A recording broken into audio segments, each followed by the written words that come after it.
Ni nujno, da rabijo bralci, da rabijo najprej prebrati knjigo, kakor iti gledati ta film.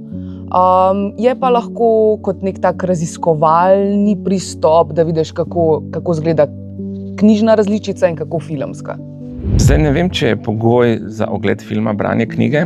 Lepo izkušnjo imajo lahko in eni in drugi. Tisti, ki ne bojo knjige prebrali, jih bo film po moje še bolj posrkal vase, ker pač bojo te stvari in te emocije videli prvič in mislim, da ga bodo doživeli. Tisti, ki pa bojo knjigo prej prebrali in so jo, pa je ena res lepa stvar, ki jo lahko v filmu doživijo ta, da je film narejen v prisotnosti Bronje. Bronja je pisala scenarij, Bronja je bila na snemanju, pomagala nam je pri upodobitvah, narejene so stvari po njenih fotografijah. Tako da glede na to, da gre za resnično zgodbo, bojo lahko tisti, ki so knjigo prebrali, videli po ustvarjanje nekih lokacij, ki so v knjigi omenjene in jih bo videli, kako je to izgledalo, kako je to v Bronjinem življenju izgledalo.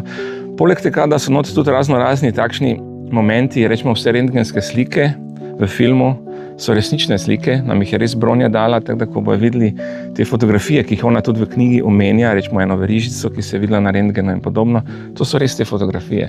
Po ustvarjanje filma, za tiste, ki so pa prebrali roman, bo pa še en nov uvid v to resničnost. Ne, nisem. Knjigo sem prebrala šele, ko sem dobila vlogo, zato ker v bistvu sem slišala vse, kaj se dogaja v tej knjigi in sem rekla, ne vem, če si upam. Potem sem si pa morala upati.